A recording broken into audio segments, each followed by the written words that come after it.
Oke, kembali lagi bersama saya di acara kesayangan kita, Ruang Tengah. Masih bersama Ibu Sujati Farid yang sangat menginspirasi sekali ceritanya. Langsung saja kita langsung lanjut ke pertanyaan berikutnya Ibu ya. Dalam menjalankan sebuah hal sedekah ini, ada nggak sih penghargaan atau apresiasi dari pemerintah masyarakat setempat gitu Ibu? Kalau penghargaan sih dari ini ya, dari beberapa komunitas lain ada, terus juga kalau dari pemerintah ya dari Lurah Desa Kalbapang. Ya, karena alhamdulillah juga Pak Lurahnya sangat support ya. Artinya berkat Bapak Lurah Desa Kalbapang juga, halte sedekah itu bisa berada di tempat yang cukup strategis di situ, di Jalan Panembahan Senopati. Iya.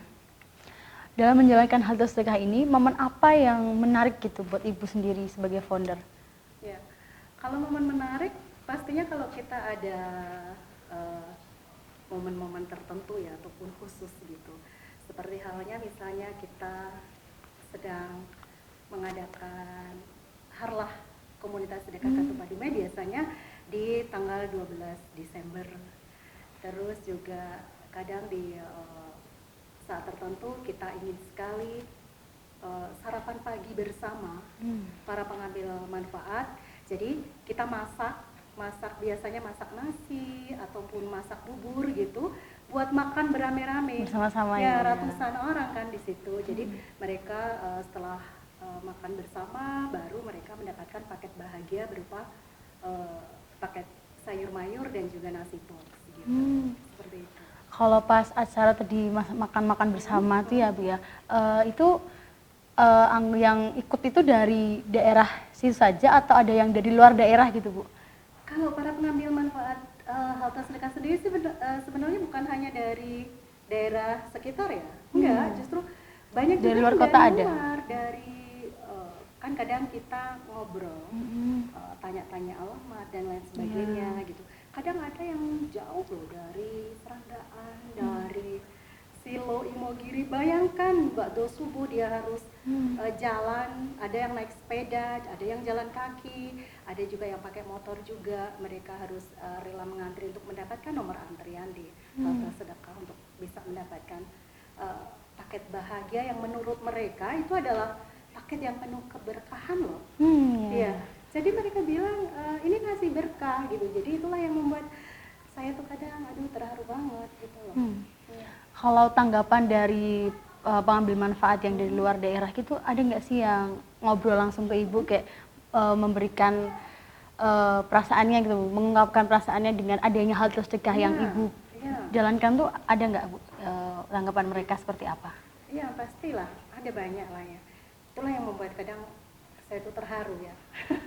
Jadi nangis nih. Iya, wow Ibu. Kalau ingat itu jadi nangis. Iya.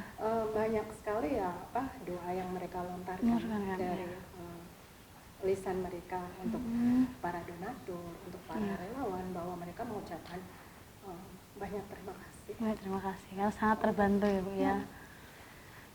Dan halte sedekah ini kan merupakan cara berbagi yang unik ya Bu ya, yang hasilnya banyak sekali muncul di sosial media, ada Instagramnya juga ya Bu ya, dan menarik sekali bagi banyak orang gitu. Untuk kedepannya apakah halte sedekah ini akan memperluas cabang gitu, apa Ibu akan membuka cabang di mungkin seperti di Sleman, Kulon Progo atau di mana? Iya, sebenarnya ingin ya, tetapi karena keterbatasan itu tadi yang buat kita itu katakanlah sedikit mengerem keinginan itu ya.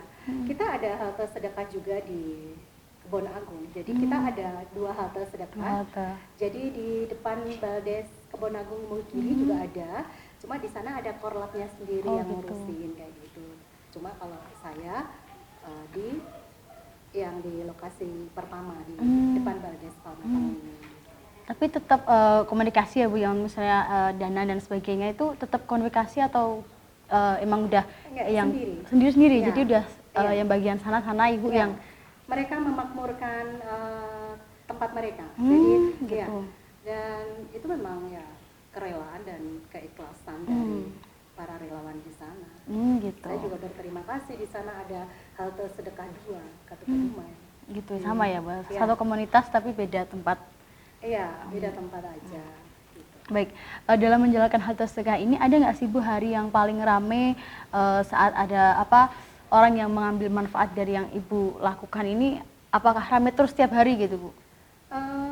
Kalau ramai terus sih kita juga nggak tahu ya, karena setiap hari kan kita nggak bisa jaga di situ ya. Gitu ya. Dan kalau yang pasti itu hari Jumat lah. Kalau hari Jumat itu pasti ramai karena kita ada momen spesial yaitu berbagi paket bahagia itu. Gitu. Ya, kita menyebutnya paket bahagia. Paket bahagia ya. Dalam menjalankan hal sedekah ini, kelebihan atau manfaat yang Ibu sendiri rasakan sebagai seorang founder itu ada nggak sih Bu? Manfaat yang Ibu dapatkan gitu?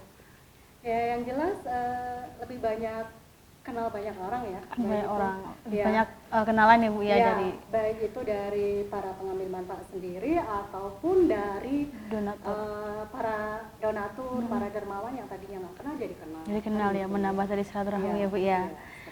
Tadi kan udah ngomongin tentang manfaat atau kelebihan ya Bu ya. Ada nggak sih Bu masalah atau kekurangan yang Ibu rasakan gitu dalam menjalankan hal sedekah ini? Ya pasti ada ya. Yang pertama tentu dana, kedua tenaga. Karena relawannya juga masih terbatas. Ya. Karena kita juga wanita-wanita kebanyakan sudah setengah abad.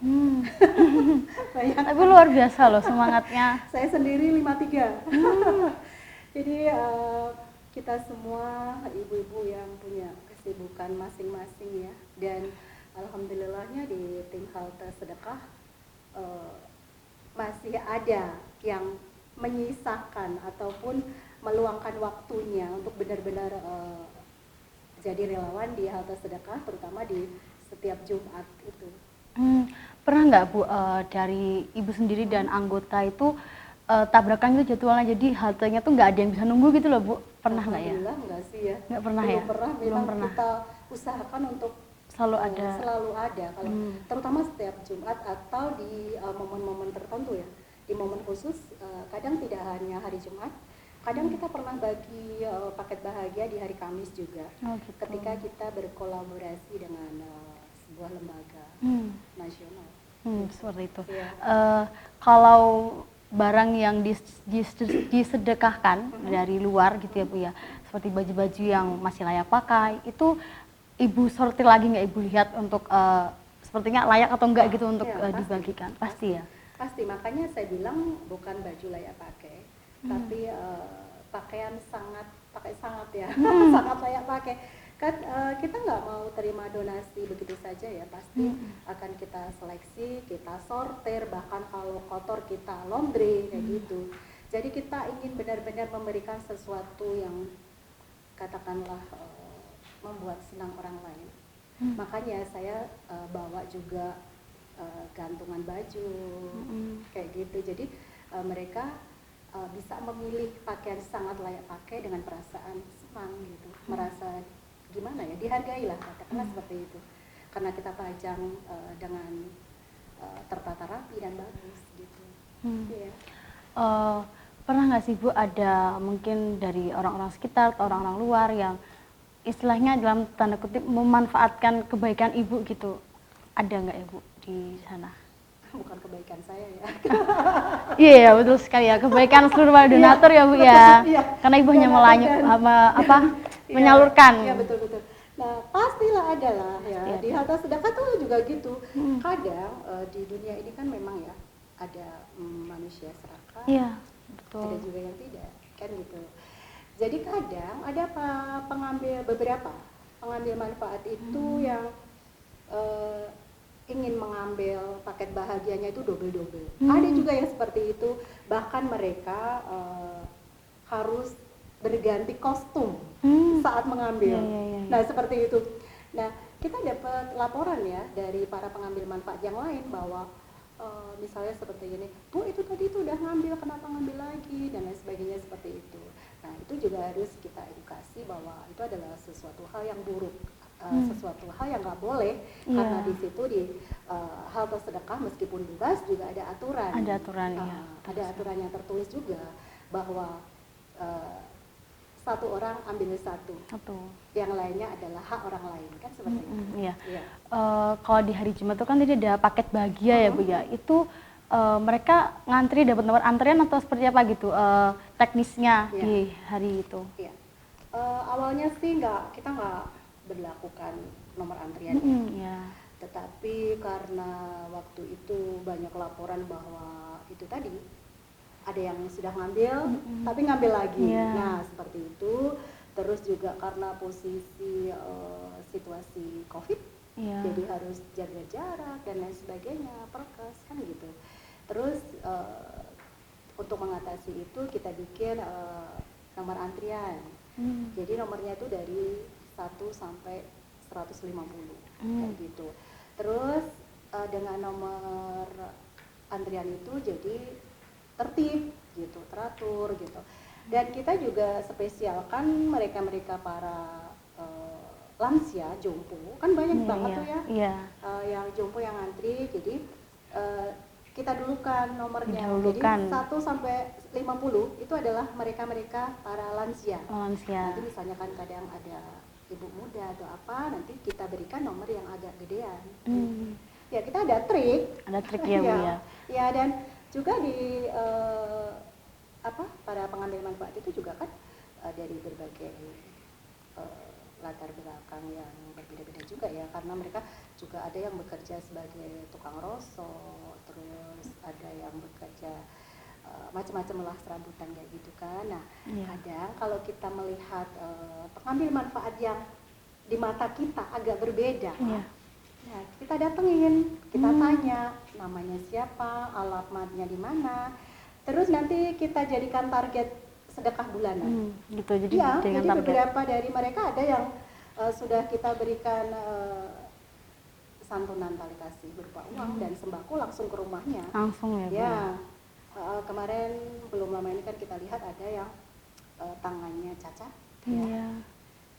Jadi kita tanya, jadi Ibu Ida tuh yang bagian suka bagi nomor antrian, itu nanya alamatnya di mana, rumahnya di mana. Terus kita ajukan ke pengurus ACC, ya udah kita silaturahim ke rumahnya. Langsung ke rumahnya. Iya. Tadi kan Ibu mengatakan bahwa sekarang sudah diberi nomor antrian ya Bu ya di hari Jumat itu. Pernah nggak sih antrian itu melebihi apa yang sudah Ibu tentukan? Tadi kan Ibu mengatakan 150 ya. Pernah nggak sampai membludak gitu Bu antrian? Pasti. Itu hampir setiap Jumat ya. Hampir setiap Jumat ya. Berarti antusiasnya sangat luar biasa ya Bu ya. Kita memang menyediakan nomor hanya 150. Tetapi pada kenyataannya kita selalu menyediakan paket sayur itu hampir 200-an. Nasi dan sayur itu hampir 200-an setiap Jumat. Gitu. Jadi memang nomor hanya kita bagikan 150. Iya. Terus yang sisanya tuh nanti ngambil di akhir setelah 150 itu ngambil atau seperti apa? Iya.